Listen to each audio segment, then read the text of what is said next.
ओम शांति। 6 नवंबर 2024 की साकार मुरली से होमवर्क।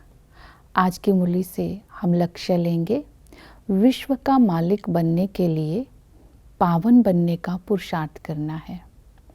विश्व का मालिक बनना अर्थात राज्य भाग्य लेना, माला का दाना बनना, सुख शांति के राज्य के अधिकारी बनना। इसके लिए आज हम स्वमान लेंगे, मैं आकर्षण मुक्त आत्मा हूँ। एक बाप की याद से उसके स्नेह में समाकर सर्व प्राप्तियों का अनुभव करते हुए हद की दुनिया के साधन व वैभवों के आकर्षण से मुक्त होकर संतुष्टता की अनुभूति मैं आत्मा कर रही हूँ। इस स्मृति में सारा दिन रहेंगे, तब हम हर बात के आकर्षण से मुक्त, लगाव से मुक्त हो जाएंगे। आज हम चिंतन करेंगे हद, बेहद और बेअंत किसे कहते हैं। तो इसके बाद जो हम पुरुषार्थ करेंगे विश्व का मालिक बनने के लिए, पहला पुरुषार्थ हमारा रहेगा पवित्रता की धारणा करना है। इसके लिए आज बाबा ने कहा, घर गृहस्थ में रहते कमल फूल समान बनो। कमल फूल समान बनना अर्थात बहुत मीठा बनना, बाप समान मीठा बनने का पुरुषार्थ करेंगे। इसके लिए आज हम स्वमान लेंगे, मैं राज ऋषि हूँ। राजा वही होता है जिसका सबके दिलों में राज्य होता है।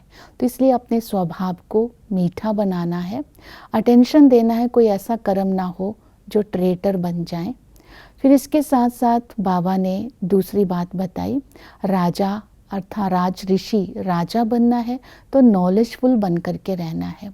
जितना हम नॉलेज हमारी बुद्धि में होगी उतना हम मजबूत होंगे और पवित्रता की धारणा होगी।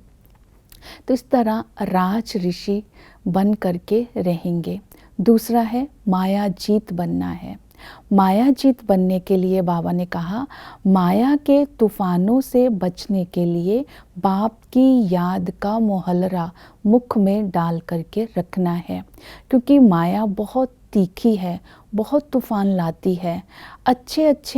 अच्छी रीति ऊंची पढ़ाई पढ़ते पढ़ते अचानक गिर जाते हैं। इसलिए माया से बाबा सावधान करते हुए कहते हैं कि तुम्हें कभी भी छुई मुई नहीं बनना है, अर्थात घबराना नहीं है, सहनशील बनना है। माया जीत बनने के लिए बाबा ने दूसरी विधि बताई, आत्मा भाई भाई समझो। जितनी आत्मिक दृष्टि होगी उतना ही हम माया जीत बनते जाएंगे। और नेक्स्ट विधि बताई, हद और बेहद से पार बाप की याद में रहो, क्योंकि माया को स्थूल शरीर दिखाई देता है। जब हम व्यक्त भाव से होंगे, व्यक्त स्थिति में होंगी तो माया का वार होगा। जब हम हद और बेहद के पार चले जाएंगे, मूल वतन में बिंदु बन करके चले जाएंगे तो माया को दिखाई नहीं देंगे, तो माया के वार से बच जाएंगे। इस तरह माया जीत बनने की विधि बताई। दूसरा है कि हमें पावन बनना है तो नॉलेजफुल बन करके रहना है। बाबा ने रचयिता और रचना के आदि मध्य अंत का ज्ञान दिया, ज्ञान भक्ति वैराग्य का राज समझाया, हद बेहद और बेअंत का राज समझाया। तो आदि में जब हम आत्माएं थी तो आधा कल्प ज्ञान का राज्य चलता है। वहाँ जो पॉपुलेशन थी बहुत कम थी, अर्थात वहाँ मनुष्यों की संख्या कम होने के कारण उसे हद का राज्य कहेंगे। वहाँ दैवी संपत्ति होती है, दैवी सभ्यता होती है, वहाँ पूज्य होते हैं, वहाँ ज्ञान व भक्ति की दरकार नहीं होती है, सभी सतो प्रधान होते हैं, सुख शांति का राज्य होता है। जैसे ही देवता वाम मार्ग में आते हैं तब रावण का राज्य शुरू हो जाता है, असभ्य बन जाते हैं, पुजारी बन जाते हैं, दुखी हो जाते हैं, 5 विकार आ जाते हैं। अंत में बाबा आकर के हमें ज्ञान देते हैं कि ज्ञान है आधा कल्प और भक्ति चलती है आधा कल्प। और बाबा आकर के ज्ञान दे करके भक्ति से वैराग्य दिलाते हैं और बेहद और हद से पार ले जाते हैं। अर्थात मूल वतन की हमें ज्ञान दे करके वहाँ हम बाप की याद से अपने को सतोप्रधान बना सकते हैं। इसी तरह दूसरा विधि बताई पावन बनने के लिए, याद। एक बाप की याद में रह करके स्वयं को सतोप्रधान बनाना है। एक बाप की याद ही याद की यात्रा कहलाती है। याद की यात्रा की पहली विधि बताई, मूल वतन में मुझे याद करो, जिसे बाबा ने बोला हद और बेहद के पार याद करने के लिए बुद्धि सोने का बर्तन होनी चाहिए। उसके लिए दूसरी विधि बताई, उल्टे सुलटे संकल्प नहीं होने चाहिए, तब बाबा को मूल वतन में याद कर सकते हैं। इसके बाद दूसरी विधि बताई कि बाबा को ही अपना संसार मानना है, तो देह के सब धर्मों को भूलकर एक बाप की याद में रहना है। याद रहने की विधि है आत्मा और परमात्मा की पहचान। आत्मा अविनाशी है, आत्मा में 84 जन्मों का पाठ है।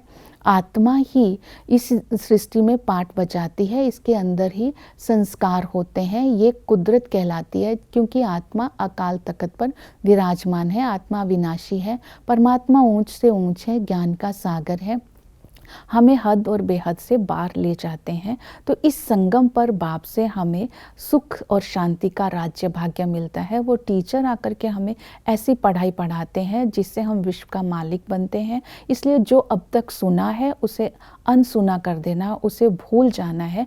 बाप जो सुनाते हैं वही पढ़ना है। जितना नॉलेज की धारणा होगी उतना ही हम मायाजीत बनेंगे। और इसी तरह सतगुरु हम सबकी सद्गति करते हैं।